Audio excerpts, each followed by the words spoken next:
Hello, Internet. How are you doing? I am coming to you from a webcam in my basement. Well, I don't have a basement. It's my office, but don't tell anybody. The walls are red in here. We thought that was going to be a really awesome idea until we started doing it, and then after the first coat, they were pink.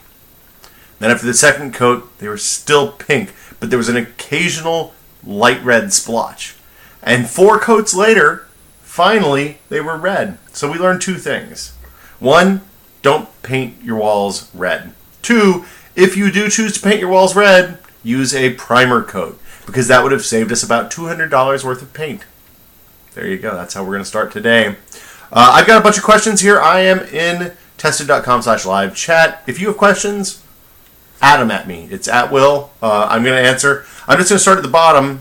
Holy crap, there's a lot of questions already. And then I'm going to answer as many as I can until I run out of beverage in this jar full of Coke. I think that's how this goes. It's not really a jar, it has a handle. See, handle. And it says not for canning, which I think makes it not a jar. Let's see. Also, Ryan Davis has informed me that Jim Beam is selling leftover bourbon, waste bourbon, as a special product now, which really is proof that marketing is pretty evil. So here we go. I hope you guys can see me. I haven't got any messages in a... Whoa, I got a lot of messages. I got a lot of messages here. I don't know if that's a good idea or not. I'm not going to put my shoe on my head anymore. But I might actually put some other stuff in here. I'm just going to start answering questions. The first question comes from Mad Laughter, and it says, Will, do you plan to play the Old Republic? And if so, what side or class? I do not currently have plans to play the Old Republic, but if Gary Whitta, kind of talks me into it, then I might. And if I do, I think I'll play either a smuggler or a bounty hunter, because Jedis, at least in every other game that I played that was an MMO, I don't think Jedis can be fun. That's a hard thing to play. And I don't want to be a Jedi. I want to pew-pew with guns. I always am a pew-pew guy, not a sword guy. So yeah, that's my answer to that Mad Laughter.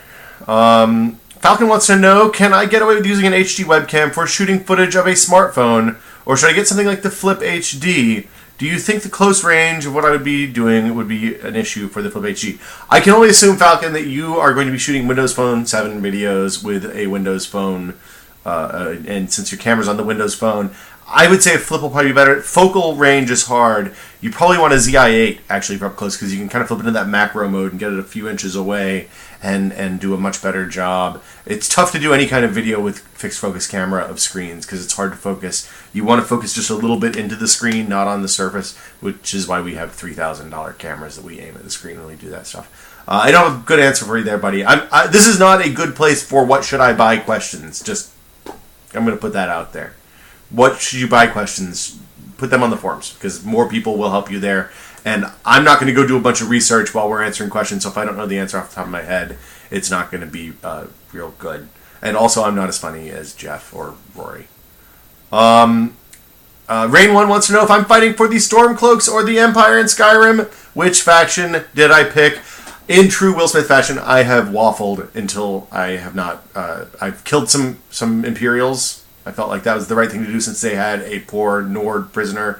But then the Nord insulted me because of my race, so I don't know what to do. I have stopped playing Skyrim until they fixed the resistances, though, which was good because I got to play some Saints Row, and I'm not going to say it, but everybody else was right. You should do that. It's good. Surprisingly. It's not at all... It's exactly the game I was expecting, but also not at all the game I was expecting, and it is crazy in exactly the right way. I'm going to scroll up the question list and make sure that there aren't a bunch of questions about people saying, hey, the sound is really bad, or you sound like shit, or anything like that. Looks like it's pretty good. Okay. Let me go back to the bottom of the list and just keep working my way up. The next question is from... if you have a hard to pronounce username, give me some tips. Give me a little clue so I don't have to like Queveeso. I would think that's Caviso, but I don't know. Caviso, I'm pretty sure that you've written in the podcast too. He says Twitter or here, which I assume is in response to my question. question a while ago, so here probably would be better than Twitter, because I don't think you want me looking at Twitter, or else I'll just get lost and kind of lose focus. Health myself. Oh, that's clever. The F and the P are reversed. My friend and I are starting a podcast soon. We have all the hardware, made sure recording works, etc., but we're unsure about the RSS feeds and such. Any tips, pointers, or other info you can drop on us? Thanks a ton. The easiest way to get going with the RSS feeds is to get a CMS, content management system, like WordPress or Blogger or something like that, that understands how to make a podcast feed. Is the focus on this, Jack? Looks like it might be a little weird. No, wait, no, there is no focus. Okay, that was my hand. I'm going to aim this back over here. Sorry about that. Yeah, so basically when you set up like PodPress or something like that on a WordPress install, and I think you can install PodPress on a WordPress.com install, which is free. You'll just have to find someplace else to host the MP3 files. So the way it works is when PodPress, the plugin for WordPress, sees the MP3 in linked in the post, and it's on the right domain, it'll say, oh, this is a podcast, and it'll automatically generate the RSS enclosures and all that stuff for you, so you don't have to worry about it.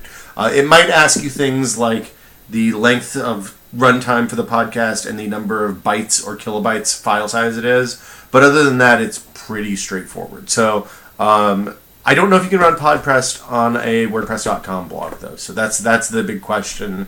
And you should be able to find, just Google PodPress, WordPress.com, and see what you... Because the difference is, this is a good point to make, the difference with WordPress.com is that that's hosted by them, so it's like Blogger, where the WordPress people are running it, and WordPress.org is what you download and run on your own website. So, like, if you need to go that route, then you'll want to do something like DreamHost or something like that. And they'll, for $10 a month or thereabouts, they'll give you shared hosting, which you can then install WordPress on. It's a little bit more of a pain in the ass than just going to WordPress.com, though, and there's not an appreciable difference. The other thing, the other place you can host the files for free, since the files are kind of big, and if you get crazy popular, it can get crazy expensive, is archive.org. So they offer free podcast hosting, assuming you aren't doing copyrighted for profit stuff. And I know that that's like where Sword and Laser and some other podcasts that I listen to are hosted. So it's a good service. Sometimes it's a little slow on the upload, but it gets the job done. And you don't have to pay anything, which both of those things are nice. The Bez asks, hey Will, what is this live stream for? This live stream is for answering questions, and I hope I answered yours. Brad Gren says, have you checked out the Fire post firmware update? Supposedly the UI is much better. I just installed the firmware update yesterday. I haven't spent a whole lot of time with the Fire yet, but that did lovelily push back my review by as long as it's going to take me to use the new firmware. It seemed a little bit better. The UI, the core UI was never the problem. The browser was kind of the big thing that I had an issue with, so I mean, we'll see. And also, the Reader app itself was kind of shit, I thought, which was unusual since it's a device ostensibly for reading. That's where we're at. I also have some water over here. This is a glass. It's from one of my favorite beers in the world, Bridgeport. It's the India Pale Ale. I got it when I was in Portland a few years ago, and yeah, put a bird on it or whatever. Let's see. Whoa, things just moved really fast. Oh man. Okay, I'm gonna start losing questions. Stop sending questions for a few minutes. Let's see. Here's another question about the Old Republic, which I already answered. Rufo wants to know if I am coming to PAX East. I wish I could say with certainty. We haven't decided yet. I think it seems like there's interest in us doing the podcast there again. We're probably going to do it. We got to figure out how we're going to pay for travel and all that stuff, because it's kind of a long way and it's a little bit more expensive than Seattle was. So I kind of don't want to pay for it myself, but we'll figure that stuff out later. I would say that the tentative plan is yes, but we aren't committing at this point. Goodwood wants to know, since Verizon is blocking Google Wallet, do I think NFC will ever take off? Yes, I think NFC probably will take off. I don't know that it'll be Google Wallet or what's the other one, ILI or ICI or some. It has another acronym. It's like ICCI or ILLI or I something I. I think that we are. If this is credit card technology, then like this is 1970 over here, and this is where we are today. And we are about right here with NFC on the other side of 1970 when credit cards started taking off in the U.S. I am not an expert on that stuff, so I don't know how that's going to work out or not. But I think it's probably unavoidable at this point. I think that kind of technology, contactless payment, people really like, and it solves a lot of problems with, well, card swipes and all that. It's much more secure from a purchasing standpoint, is my understanding. But I don't know the specifics. Dummy wants to know, hey, are you happy with just you and Norm? Would you consider another full-time editor? Yeah. We've got to figure out how to pay them. But, yeah. Yeah. If I don't answer your question, it's probably because I don't want to. I'll be honest. No reason, Method Man 00. The JKE asks a question that I can't answer. So there we go. Which off-the-shelf... Oh, this is a good question from Eric Smith. Which off-the-shelf brand of ground coffee is least offensive? For your mass market, wide nationwide coffee chains, I like Tully's best. I think that they do a nice job roasting reasonably good coffee. I don't know who owns them at this point. That stuff, I always feel like that's the joke from Deus Ex Invisible War. Might have been the best thing about that game, because it actually, this is a spoiler for an 8-year-old game at this point, but there were 2 competing coffee chains. It was like a side mission quest in the game, and the big reveal at the end of these massive quest chains was that both coffee companies were owned by the same company. So they were competing against each other in like a warfare, like with guns and shit. And and it was both the same company. I think Tully's makes good coffee. I think Pete's over roast. I don't like Starbucks because of similar problems. And Tully's is a more delicate. I think it's more respectful to the coffee. And you can get Tully's at the grocery store too.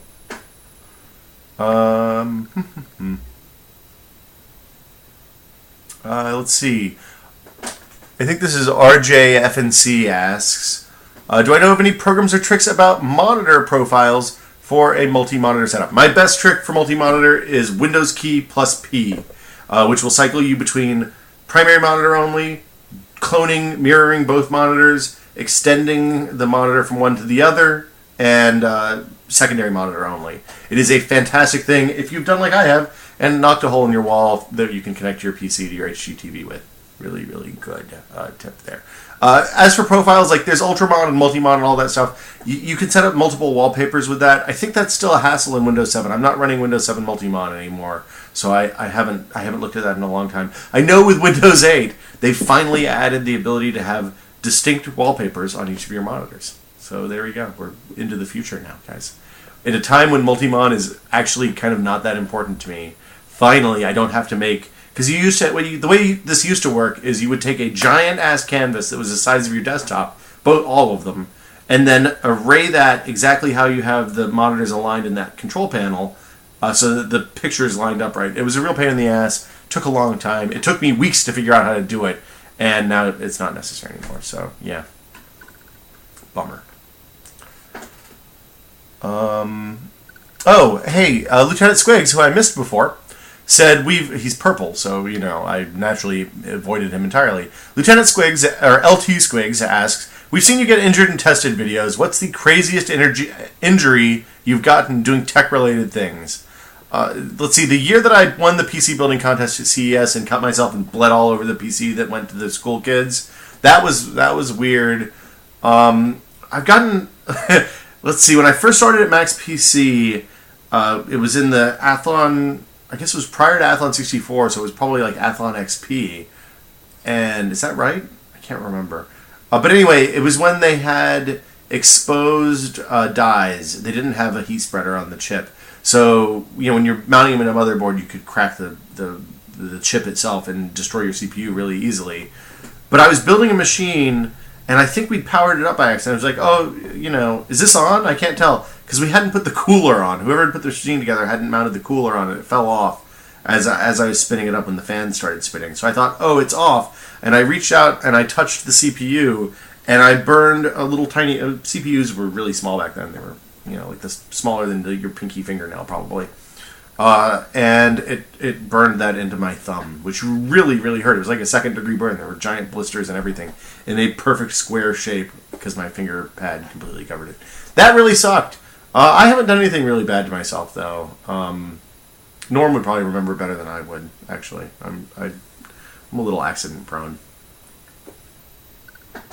I'm scrolling up through all these questions that I just answered about coffee being offensive. Gary Widow wants me to put my shoe on my head. I already did that.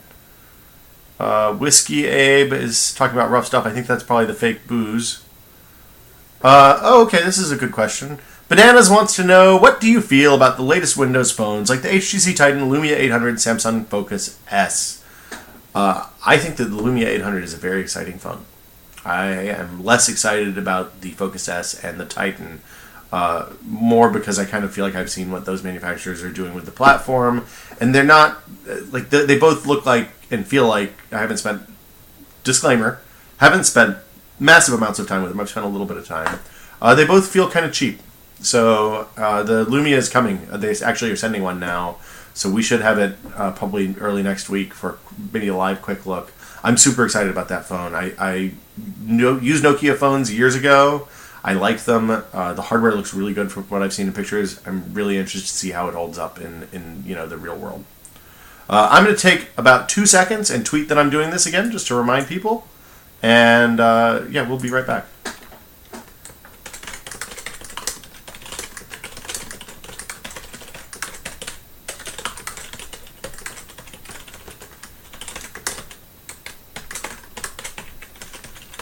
I bet my mouth is hanging open and I look real dumb while I'm typing. Okay, back to the questions. I'm back. Hi.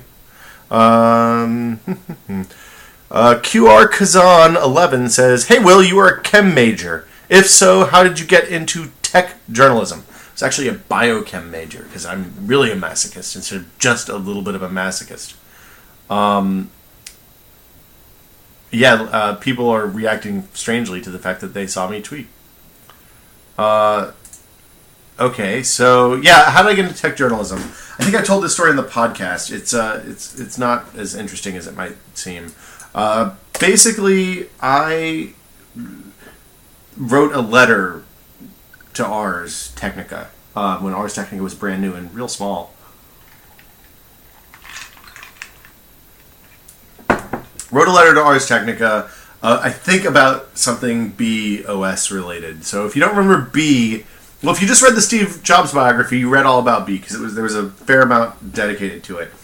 But B was by a guy, an OS built by a guy who left Apple, and his name is Jean-Louis Gasset. Gass. I don't know how you pronounce his last name. I've never heard it said. But he wanted to build an OS that was basically brand new. So this was probably 98, 99. And we were starting to look at like Windows 95 to a lesser extent, but OS 10 or OS 8 at the time, I guess. And seeing that there was a lot of backwards compatibility cruft that was preventing the OSs from really taking advantage of the crazy new stuff, like in terms of MMX extensions and 3D graphics that PCs could do. So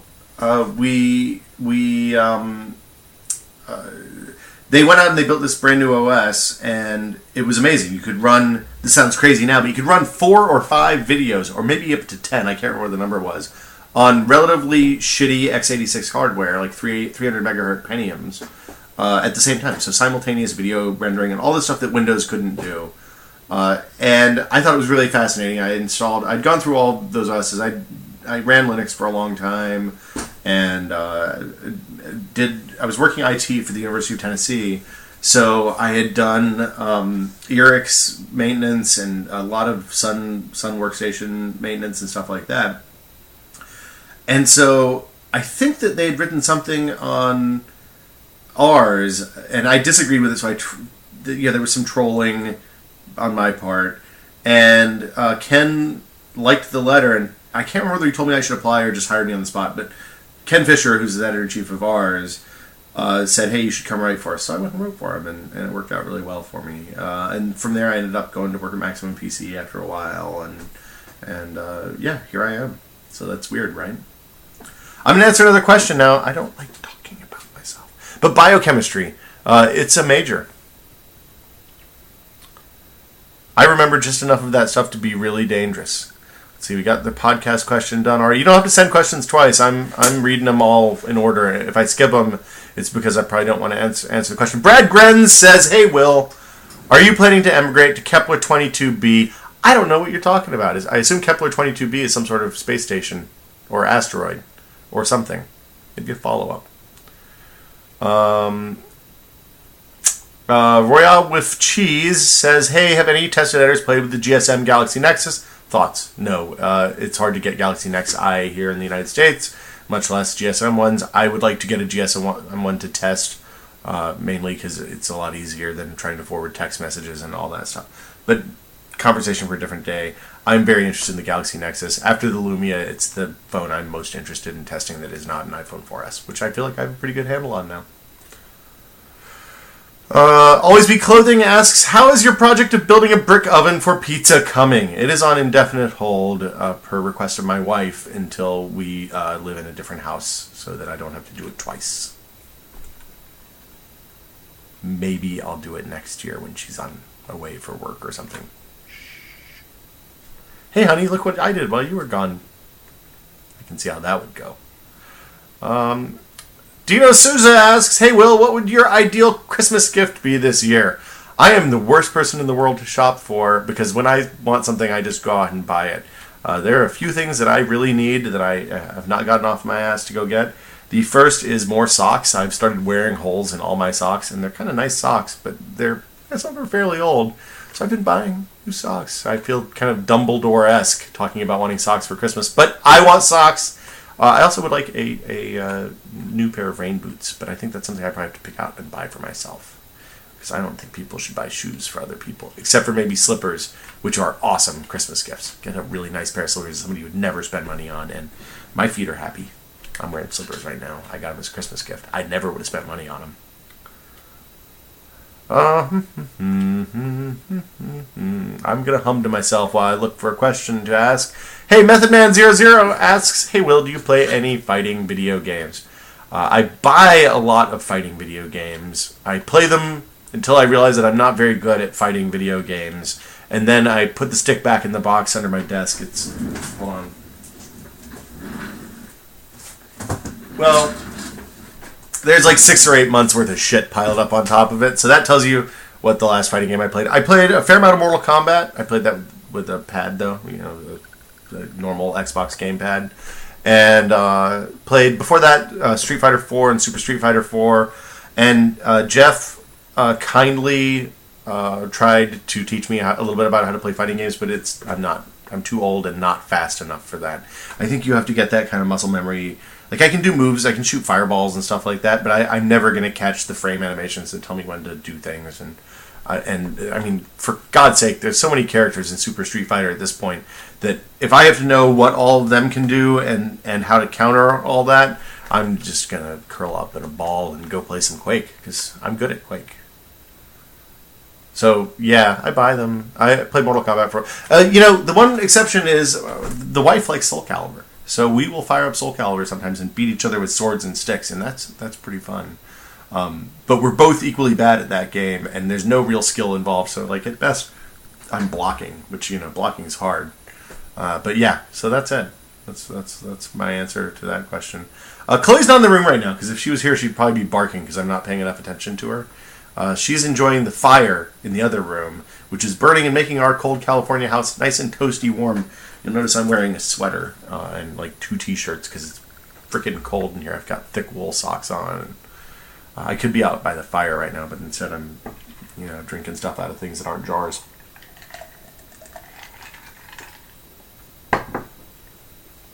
Okay, hey, I'm finally to the questions that started when I started this 30 minutes ago. So that seems good.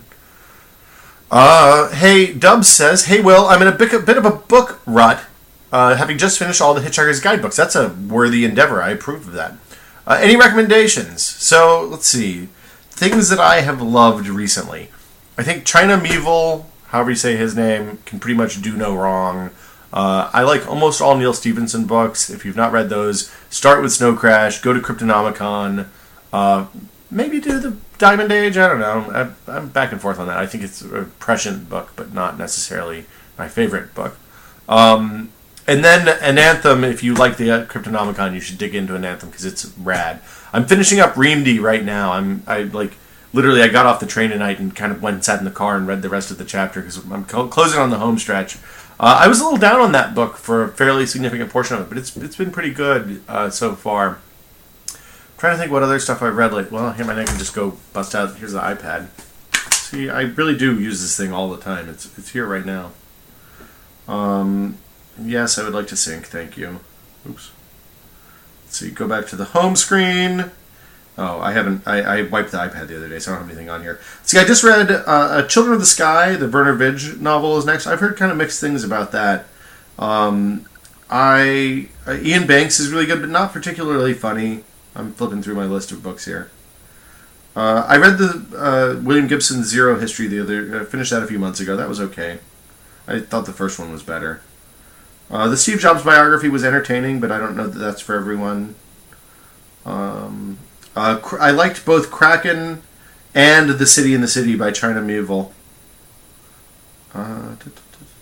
Let's see what else we got. I'm down to the Patrick Rothfuss stuff we talked about to death. It's really good.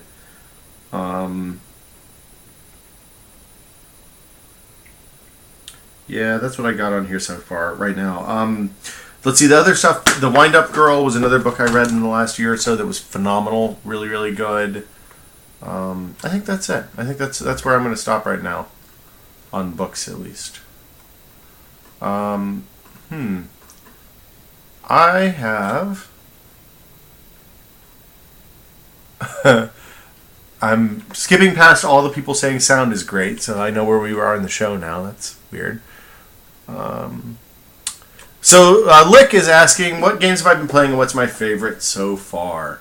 I am really glad that I don't have to do Game of the Year stuff because it would be a really hard year. My favorite, right now, just finished Saints Row. It's really good.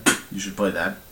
Skyrim is amazing. I'm going to go back into that as soon as the patch comes out later this week that fixes the other patch that broke the patch. Batman Arkham City is sitting on my hard drive ready to be played. I might be playing that right now if I wasn't reading Reamd, sitting by the fire, or talking to you guys. I mean, Saints Row was the big surprise this year. Portal 2, high on my list for this year. Trenched, high on my list for this year. Bastion, really high on my list for this year. It's been a good year for games. I want to go back and replay Bastion again because I don't think I was in the right frame of mind to really appreciate it, and it's kind of a magical experience. It is my feeling. So yeah, favorite for this year, it would like. I don't want to say anything about that. I'm just going to leave it. I think there are. I was worried in August. It's funny because I sit next to the Bomb guys, and I was worried in August talking to them and talking about what had been played this year that Portal 2 was it because I wasn't too excited about Skyrim because I kind of had enough of the Fallout stuff with Fallout that I didn't even play New Vegas. Nothing against that game. I just didn't have the time to go into that. And I was worried that we were going to have a kind of bad year, and then we've had 2 or 3 things that kind of came out of nowhere in the September, October, November time that were really, really good. So it's been a good year for us. Did the video stop? Are you guys all still there? Oh wait, no, you're still there. Okay, just a glitch on Justin. Number 1 tip for a potential corgi owner. I would say that the number 1 tip is that you should find a good corgi rescue and get your corgi from them, and do what you can to find out about health issues, because they do have a fair number of health issues. Hip and back problems are common with all long-backed dogs, and so you should do your due diligence. They're not for everyone. They're great apartment dogs, but they're a little bit barky. Sometimes they're a little rough around small children, especially. They don't like being grabbed and poked and prodded, and can be a little persnickety. And I also find that boy corgis are much easier to handle than girl corgis. Chloe's a little bit, let's just say when we're sitting at the office, she growls at Jeff fairly, just kind of sits there and looks at him, gives him the evil eye, and growls at him. Because she thinks that at 8 feet away, he's too close to me. Take it or leave it. Are we going to see a Galaxy Nexus quick look this week? No, because I do not have a Galaxy Nexus, and we do not have a way to get one right now. I'm going to buy one as soon as we can buy one without having to get into a contract. and it's not $800. It's hard for me to spend $800 on a phone for a quick look at a review, basically. Let's see. I'm going to start losing the bottom question, so if I haven't gotten your question yet, then you might want to resend it, but don't do it for just a minute, because, well, I don't know. We'll see how this goes. BK Broiler asks, what is managing Twitter like with 30,000 followers? Seems like it would be impossible to use with that many feeds coming in. Well, the good news is I'm pretty tight on who I actually follow, so that feed's pretty easy to manage. A fairly significant volume of my inbound tweets are people who, either are surprised that I Am Legend is on and that something happens to the dog in that movie. Spoilers. Never seen it, but that's what I know from Twitter. Lots of people like to tweet at me when The Fresh Prince is on, when they hear Summertime on the radio, when I Am Legend, we already talked about, Independence Day is on, 4th of July, I just don't use Twitter anymore. It's pretty grim most of those days. But yeah, I would say the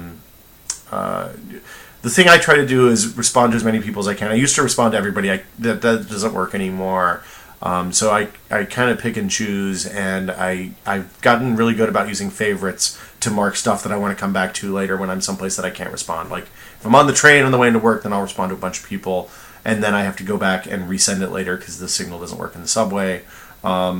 But yeah, if there's something that seems like it needs a response, I just favorite it and come back to it later, and then sometimes forget. So yeah.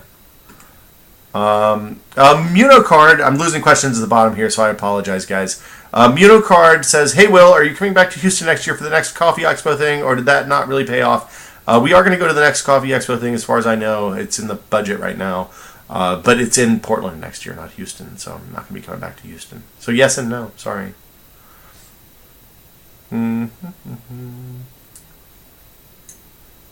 Rob Keno wants to know, hey Will, do you think the iPhone will ever not become the must-have phone? In the UK, it's the only that the black... Well, okay, that question went away. I think he was asking about it's the only thing that knocked the BlackBerry off its pedestal. So, yeah, I think that until Apple fucks it up, they've got the lead. We'll see what happens from there. I don't know.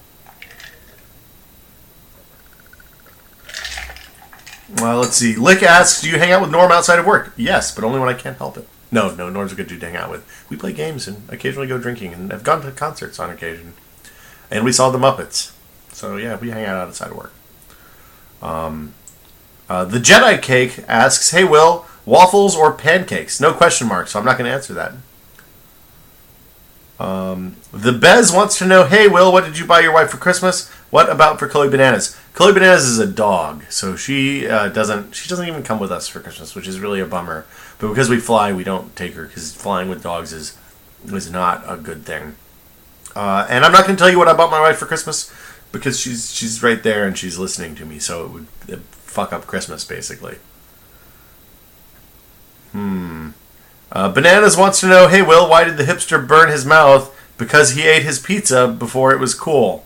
I get that. Let's see. Dino Souza wants to know, what's the frame thing next to the lamp behind you? Is it a diploma? No, it is not a diploma. It is my wife's certificate for winning the long drive contest at an event where she used to work. I don't play golf with my wife for pretty specific reasons. Treebot9000 wants to know, how excited are you for PlanetSide 2? I am very, very excited because I love me some PlanetSide.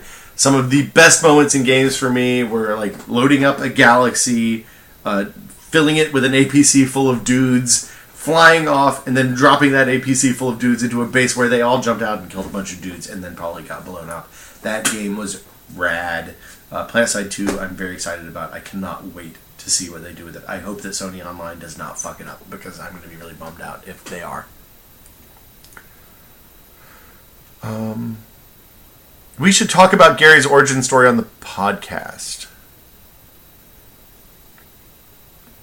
I don't want to use that here, Dill Bob. Sorry.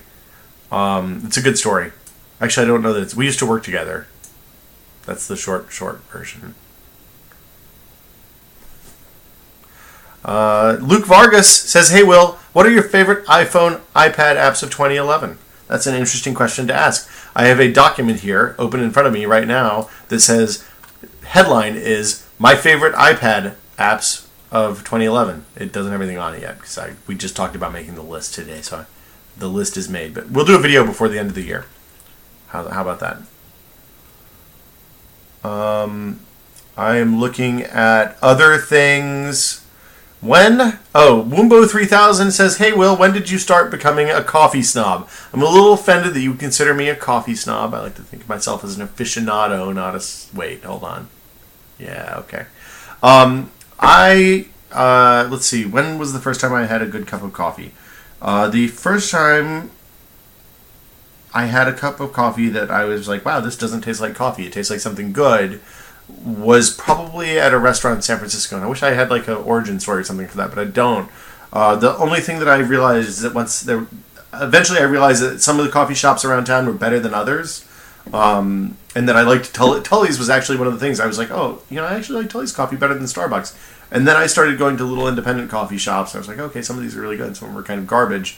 And I started doing research about which types of coffee. So for me, it was about one of the other things that happened. This is fair. About 6-7 years ago now, I stopped eating sugar. I'm back on the sugar team, but I just didn't drink. I didn't eat sugar for a long time. Partly because I wanted to lose weight, and partly because I kind of wanted to see what things were like when you didn't eat sugar all the time. And as a result of doing that, I cut back my sugar intake a dramatic amount, and it made me appreciate the things that I did have that were sweet much more, which was the point of the whole exercise, I guess.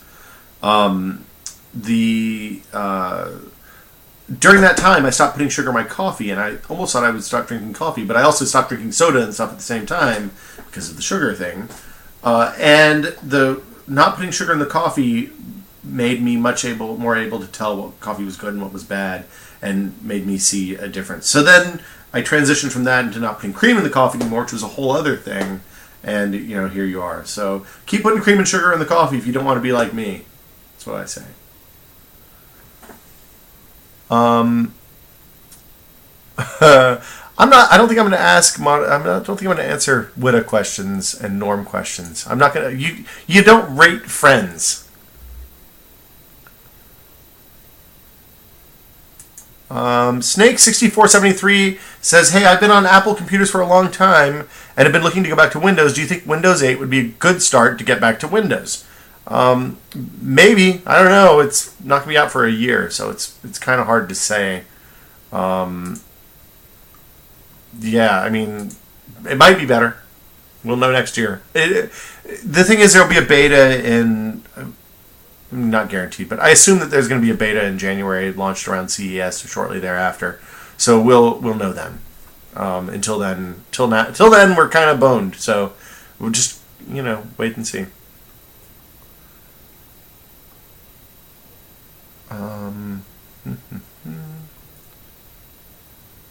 So Evil Guest asks, hey Will, do you have any coffee tech in the works? We have a couple of things that are sitting around. I haven't bought the Technovorm yet because I was going to wait to do that until it's closer to the time that we actually need it.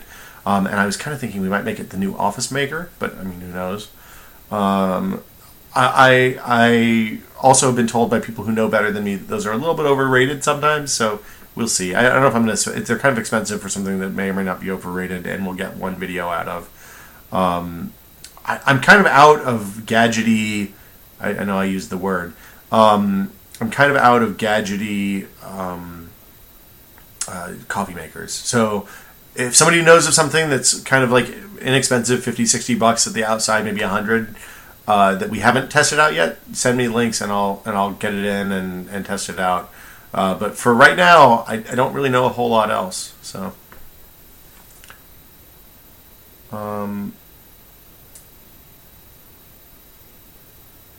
Eric Smith, this is a good question. Well, okay, I've got two questions. Dave Yo520 says, hey, how often do you shave? I haven't shaved my face in more than 2 years now. I can't remember the last time I didn't have a beard. It's kind of weird. Usually it lasts about 6 months. Then I shave it and start back. I shave under the neck once or twice a week. So, usually if I didn't, it'd be down here and I have a giant, gnarly neck beard. But that's usually Monday and like Wednesday or Thursday, depending whether I'm doing something fun on the weekend. Eric Smith has a serious question. Hey, Will, I returned both an iPad 2 and a Zoom, but I kept the touchpad after using them all for 3 months. Wish I knew we could return stuff after 3 months. My main selling point on keeping the touchpad was the fire sale price. Do you think tablets are overpriced? Yeah, I think tablets are a little expensive. I think they could definitely be cheaper. It all depends on how you use them, right? Like if the way you use the internet requires you have a keyboard in front of you, then it's not a good thing. Basically, I use a laptop with a keyboard, mouse, and all that, or touchpad or whatever, at work all day, and then at home, I switch over to the iPad, which is why all my friends haven't seen me on IM for 2 years now, and I don't post in about 2/3 of the message boards that I used to, because they don't work on iPad. I think that, the thing is I have a fair amount of disposable income, and $500 or $600 for something that is essentially sitting on the couch and laying in bed and checking Twitter and browsing email and answering emails and browsing the web isn't a ton of money to me. If that is a ton of money to you, then yeah, they're probably overpriced. I'm okay with a $500 price. I think that there's definitely room for real tablets at $250. I mean, that'll come. It takes a while. So yeah, you just gotta wait. Now I'm finding out that I move my lips while typing. That's awkward to learn in this format. I'm on a Windows PC now, so every time I scroll up chat, I try to go down. It's kind of a bummer.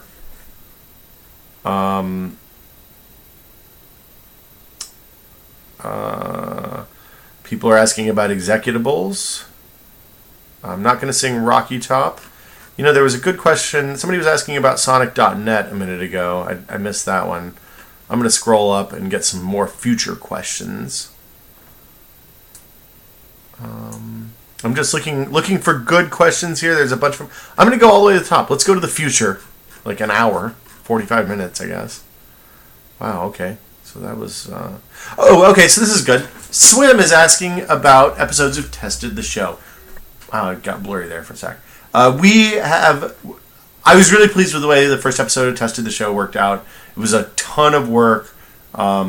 We are doing things right now. Sorry, I'm having a sip of water. We are doing things right now that I think will fill planning. Haven't actually started working on it yet, but we have been working on some stuff that I think will scratch your Tested the Show itch. It's a little secret still, so I probably shouldn't have said anything. Wall of Art or War o' Fart. I'm not sure which. War of Art? I guess it's War o' Fart. War o' Fart says, "Hey Will, is there any music you consider a guilty pleasure?" Let's see. I have both Katy Perry and Lady Gaga, and I'm not going to show you my iTunes. It's gnarly. You don't want to go there. Yeah, I have a lot of music that's guilty pleasure. I haven't ever bought Krishan though, so I got that going for me. Whoa, wait, what's that? Oh, hold on. This webcam has settings. I can change things. What? Does it recognize my face? No. Oh, this was a bad idea. Wow, look, is my forehead really that big? That seems unnatural. What about this one? Googly eyes? Oh, hey, I look like a fashion guy. I don't even know what that is. Oh, I don't need to look fatter.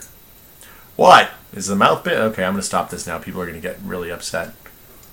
Okay, so let's see. I'm going to go get some more questions. Do I play as a man? Oh, God, these are moving too fast. Holy crap. I'm going to get Magazine to start IMing me these, except I don't think I'm logged in anywhere. Gary's giving me shit about not giving Gina a car.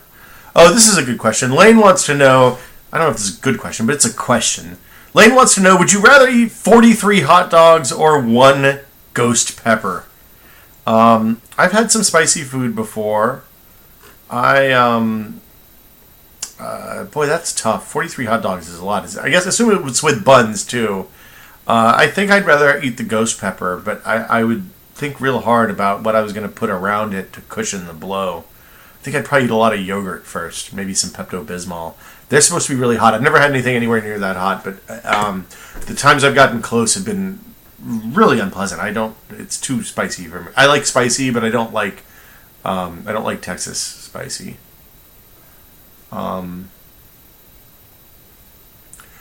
Squirrel God wants to know, not to step on screen toes, but how awesome was the Muppets? The Muppets was very awesome.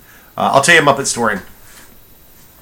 We watched when I'm the right age to have seen the Muppet Show. Like it was on, and did I say whose question that was? Squirrel God. It was Squirrel God. So yeah, when my sister was born, my sister's 4 years younger, 3.5 years younger than I am. Well, 3 years and 10 months younger than I am. She, when my mom was in the hospital having her, Dad took me to a movie, and I can't remember the last time we went to a movie other than that. I mean, Dad's not a movie guy, which is fine because whatever. It actually is fine. I mean, we do a lot of other things together. Don't need to go to movies. I think movies are kind of a weird thing to do together anyway, because you just sit in a dark room with each other and you never talk or make eye contact or anything. It's a little awkward. I'd rather go do something outside. Movies should be solitary. Enjoyed best, in the dark alone, with no one there to distract you or bother you. But he took me to see the Muppets, the Muppet movie, the first one, when my sister was born, and I think I kind of remember seeing maybe The Fox and the Hound, but I think that might have been after. And seeing the Muppets with Dad was the Muppet movie with Dad was nice. I mean, it was good. It's something I've remembered for a long time, and I was 4 at the time. Although Mel Brooks with the yarmulke was frankly fucking terrifying to a 4-year-old. So remember that before you scar your children. Let's see. Somebody wants to know what the flashing light behind me is. I think it's the Vonage box. I'm going to go look. Let's see, who asked that? I'm sorry, I'm bad about remembering names. Well, I apologize. No, yeah, it's the Vonage box. It's what makes phone work in my house. Cole wants to know, hey, what stick do you have? That's a little personal, I think. But it's the Marvel vs. Capcom 2 stick. So it's a 6 with, I think, 1. I don't know how to use it properly. I'm going to pick... Let's see, where are we at? We're halfway. I need to drink faster.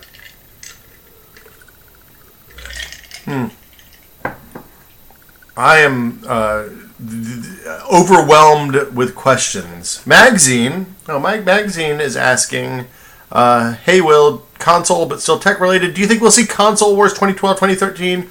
How will it end? There was a post on Semi-Accurate this morning, Charlie Demergeman's site, about a rumor that AMD has taped out the next generation Xbox's GPU. So what that means is it's basically the first run off of the fab.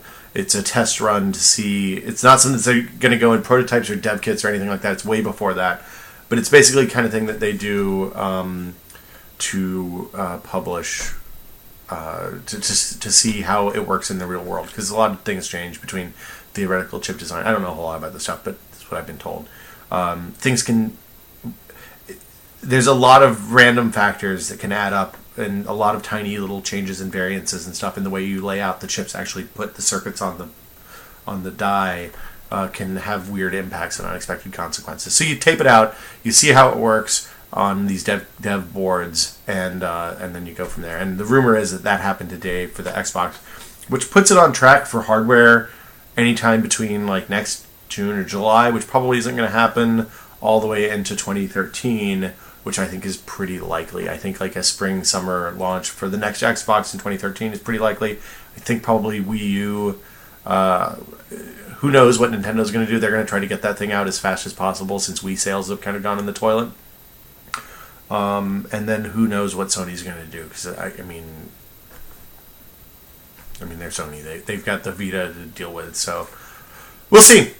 I'm going to scroll up, and Echelon11 asks, Will, any plans to do a live podcast at a time that would suit us GMT plus 10 denizens?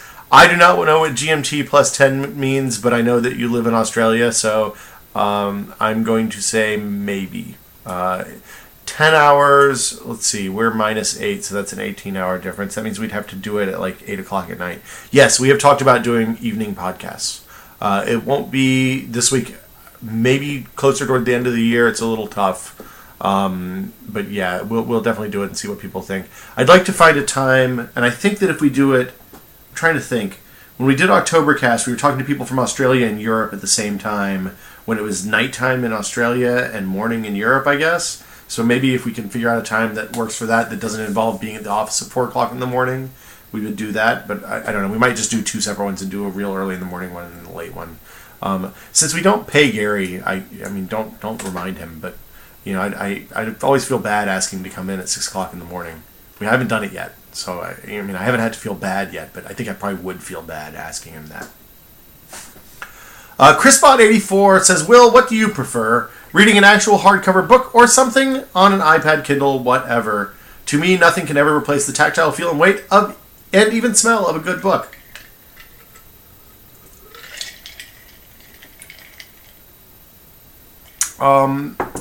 It's a good question. I was of the opinion for a long time that I would never lose the appreciation of the feel of a good book. I still have a bunch of books in the other room. They're probably bound for boxes at some point in the not too distant future. I like reading on Kindles and iPads and electronic means because, you know, the neat thing about that is, you know, when I was on the way home, I was reading my book on my phone. And then when I turned on the Kindle app, it synced that same book so that everything was the same. And that works on all these different devices. And that's not exactly magic. I'm about to sneeze, so I apologize. That is not exactly magic, but it is pretty damn close in my book. And it makes reading much more pleasant. Also, I tend to read books that get kind of thick. And while I love the smell of a hardback, I don't like getting whacked in the face with them. And I nod off a little bit when I sleep sometimes now. So, yeah, so that's my feeling on books. The only thing I don't like is I do feel bad buying into DRM ecosystems. We've talked about this on the podcast a lot. The Kindle stuff I think is pretty good because they're really good about making apps available, but on pretty much everything. But I'm not I still don't like the fact that I'm buying into DRM. I'm fairly confident that we're in a DRM life cycle thing where in the not too distant future, Amazon and the book publishers will kind of get together and realize that maybe DRM isn't the best idea for books because people, you know, they're easy to pirate, and if they realize that a good price and easy content access and all that is more valuable than you know, blocking off copy and loan rights and stuff like that. But who knows? I mean, the music industry came around on DRM eventually. I think the book industry probably will too. Last time I used a landline to make a phone call is what Powerbomb wants to know. That is a very specific question. If VoIP doesn't count, so I mean, I talk to my parents on the home phone here, which is a Vonage line. So that's kind of a landline. It goes through wires all the way to the internet and then to phones. So landline, I guess.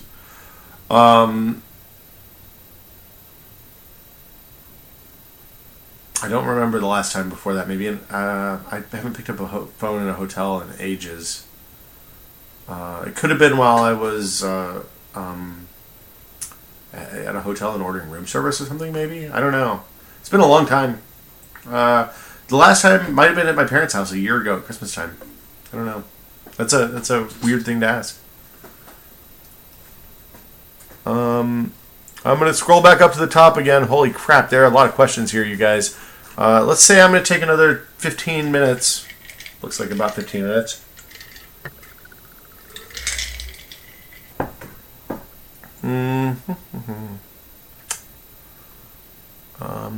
Jintor wants to know, is this being archived? The answer is, assuming I didn't fuck something up, then yes. Yes, it is.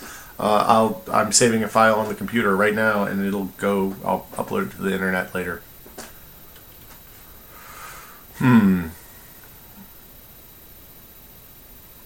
Vinsanity, this is a good question, Vinsanity. Vinsanity wants to know if I think that listening to an audiobook is considered reading.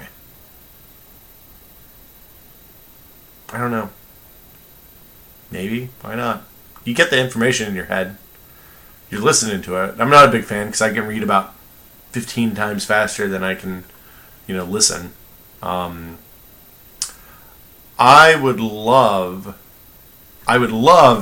a service that would let me. I don't want to buy a bunch of audiobooks because they're always really expensive because there's a lot of effort that goes. I mean, it's funny, you'd think that audiobooks would be cheaper because they're a derivative product, but for some reason audiobooks are always way more expensive than the actual books are. I guess it's because it's one person versus a whole bunch of people working on it. But if I had, a perfect world would be like a extra $3 to listen to the parts like when I'm in the car. So if I could sync up, like Kindle handed off to Audible, and then I picked up the Audible book where the Kindle book left off, and when I turn off Audible, that seems like that would be crazy and cool. And the kind of thing I'd be really stoked about, but hardly ever use. And I probably wouldn't pay anything for it. Lava wants to know, hey Will, do you guys have any plans for new premium content soon? Hey, this is premium content. Is this not new enough for you? This is the first time. It's been going for an hour, man. Not really. I mean, if you have suggestions or things you'd like to see us do, yeah. I did order something really, really stupid from Amazon when I was super duper drunk about a week ago that should be getting here soon. I don't know that we're going to bust that out before the winter holiday, but yeah. If nothing else, I've got a happy hour segment ready to go. So, yeah.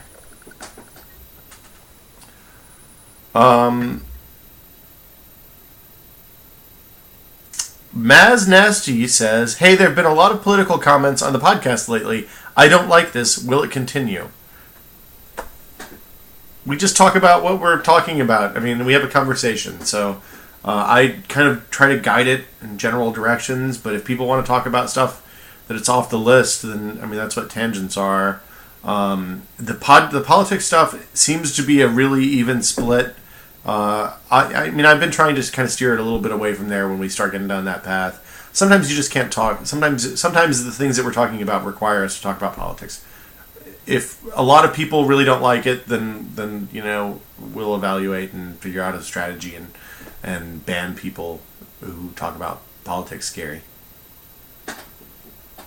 Hey, Fleming M, who is getting ready to go to school in a minute, and it is snowing like crazy. Good luck going out in the snow. You got to live in Canada or Russia or something, so be careful, dude. Scrolling down, all work and low something, I can't see the last of it, wants to know what your favorite board game is. My favorite board game is Dominion. It's not even a board game, it's a card game, but it's in the same general category. And it is awesome. You should definitely play it. I have, to date, I think bought all of the expansions. I don't know if the new one's out yet, Hinterlands or whatever it's called. But I find it to be absolutely a wonderful game. I don't play, if you want to get into it and you haven't played it yet, buy Intrigue and buy Intrigue and start there. And then the ones to avoid, I think, are Seaside and Alchemy. Just because they have a bunch of weird special rules cards and I think are not quite as good. But, I mean, it's a lovely game. If you ever have a chance to play, it's really good. It's best, I think, with 3 people.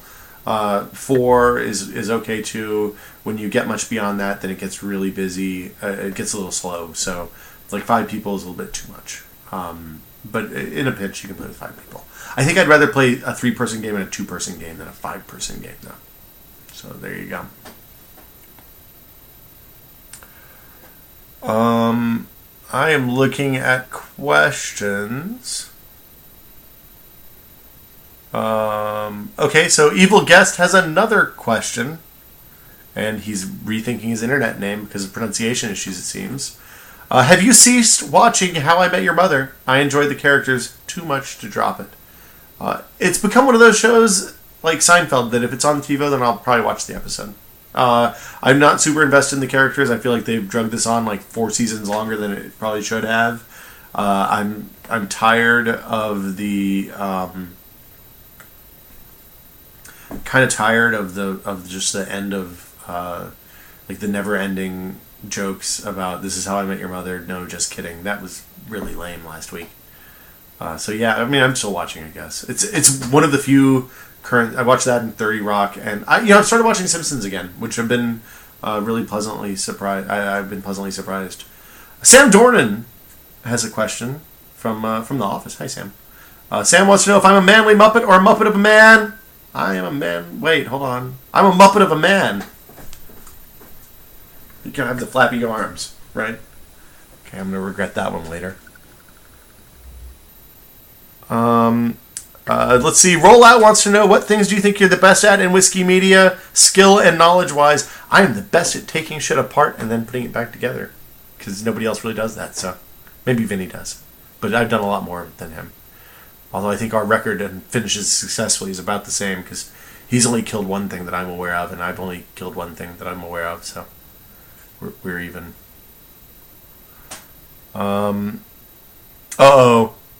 Dillbob needs to talk to Norman Chan. Dillbob says, I'm currently falling down the rabbit hole of buying coffee table books full of art. What expensive things do you collect or buy with very little rationalization? Man, oh man. I have, let's see, there's a box full of Simpsons figures in the garage. I stopped buying those because that was a horrible mistake. I buy a lot of video games and then never play them. There's a giant stack right over there. I mean, just to give you some point of reference, there's PS2 games in this pile. I mean, not only are there PS2, I'm going to pull these out because this is, look, used copy of Okami, PS2. I paid $35 for that, and I played maybe 25 minutes of it. And then here's a copy of Odin Sphere. I can't remember if I bought this. Somebody might have sent this to me. But yeah, I didn't even open that because it was on PS2, and it was not HD enough. In fairness, there's also Katamari Damacy down there, which I did literally play the living shit out of. So it kind of all evens out, but yeah. What else? What other dumb shit have I bought? I don't go as deep down the holes as Ryan and Jeff do with like the pixel circuit bended kids toys and all that stuff. But yeah, let's see. I don't know. I bought for a while. I was buying messenger bags like they were going out of style. I've stopped that. I've stopped spending money on. I've actually made a concerted effort to stop spending money on stupid shit and only buy stuff that I'll actually use and need. Although I do have a terrifying number of apps, but I can argue that that's probably for research, for work. Yeah. Nico Sem wants to know, how many professors did you annoy to death while you were pre-med? This seems like an old question that came back up. Hey, some of these questions I've answered. You just weren't paying attention.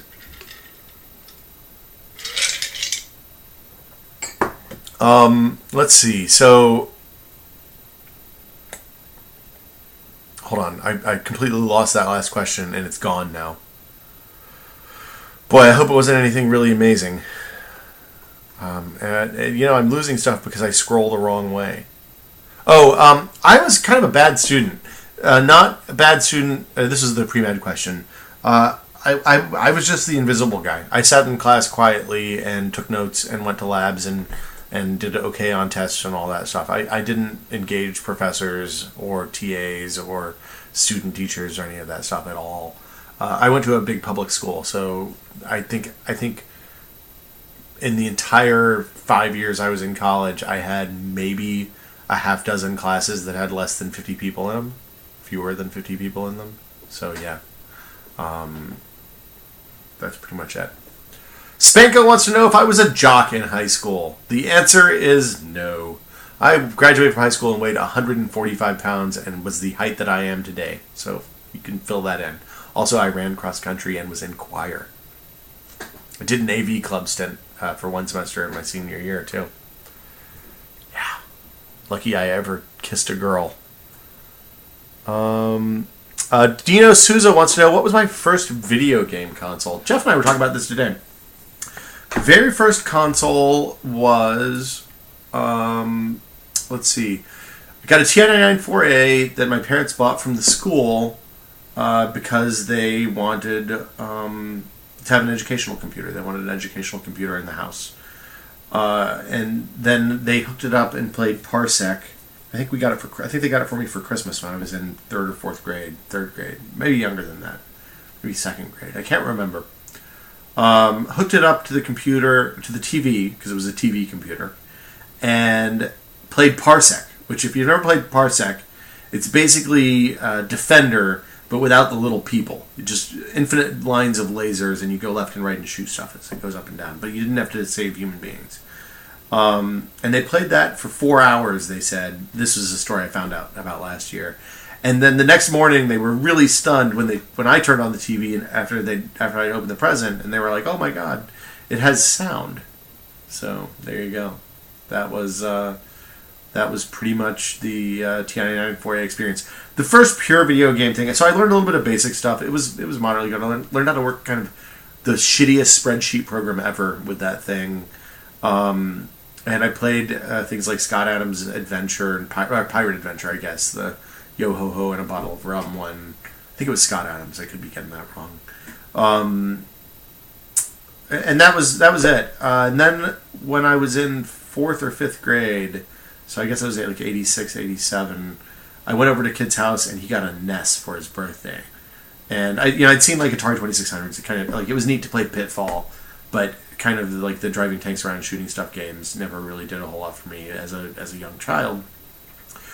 But when I saw Super Mario Brothers and Duck Hunt, it blew my mind. So I started working odd jobs and mowing the lawn and all the kind of crap that kids do. I lived too far in the country to have a paper route, so the obvious ragamuffin jobs were unavailable. But I eventually saved up the $88 or whatever it was to get a NES at the local Hills, which was kind of a proto-Walmart. And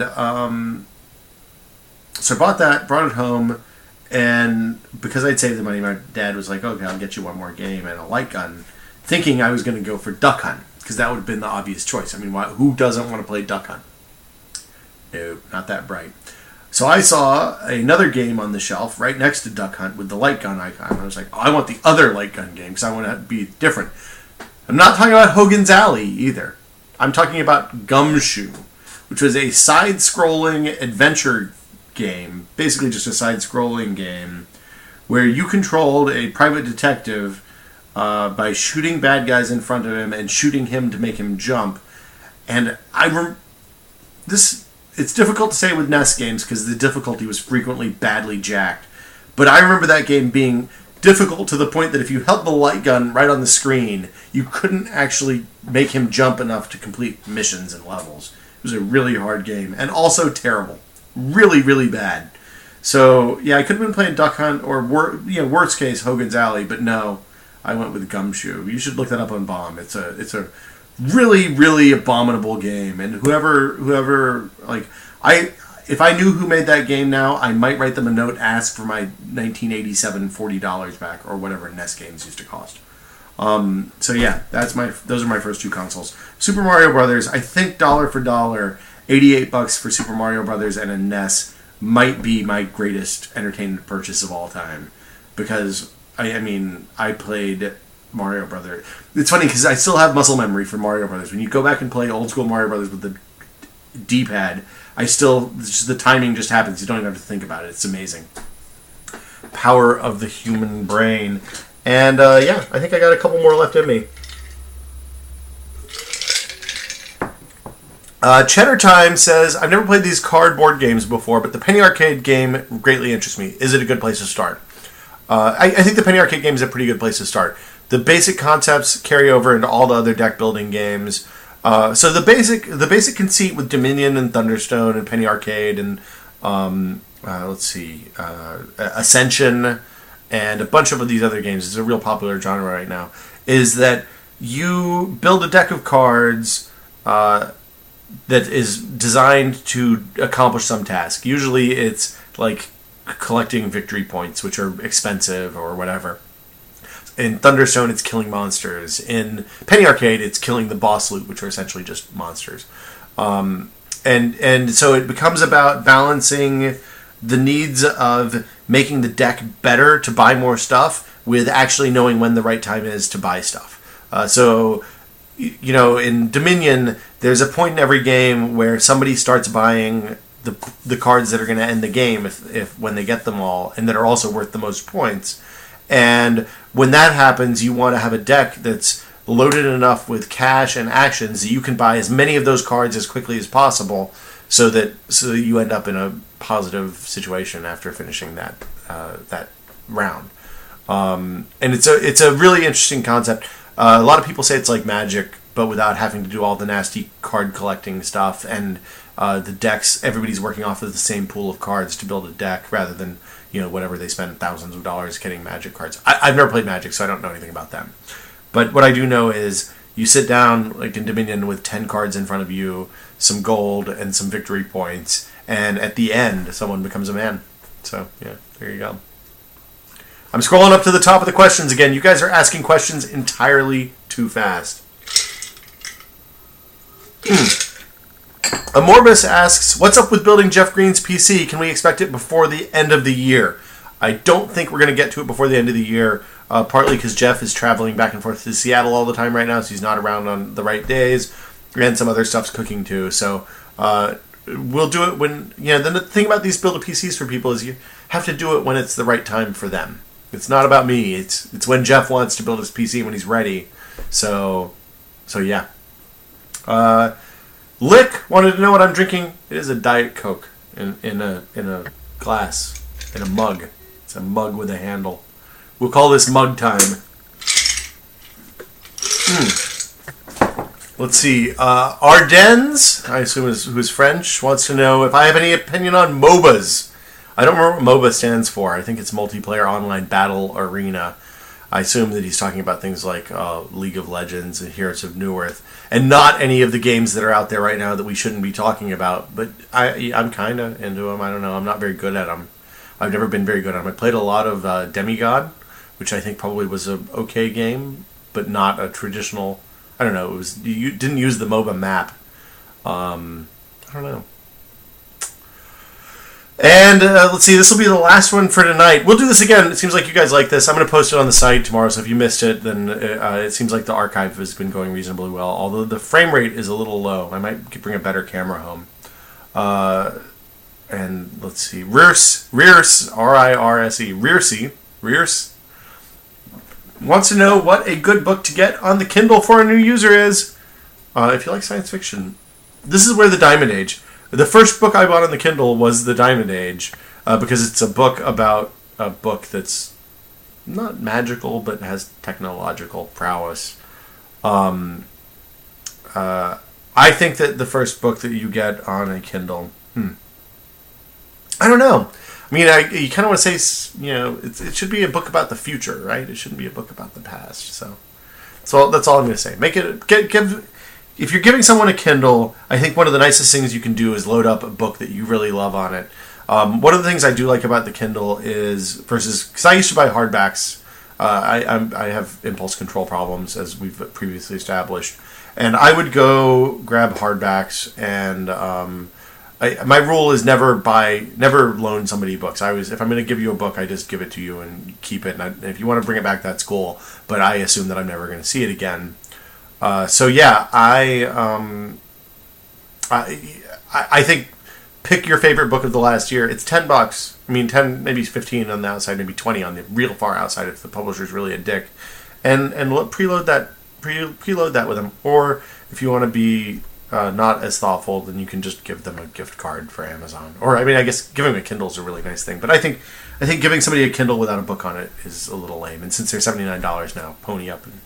And even if it's just like something from the free section, load something up on there that's pretty good. And that'll do it for this today. I can't remember what I called this when we started it. I think it was not jar time, but I'm not entirely sure. I'm going to go look and see right now. It is called Late Night with Will. So yeah, this is Late Night with Will. My mug is empty.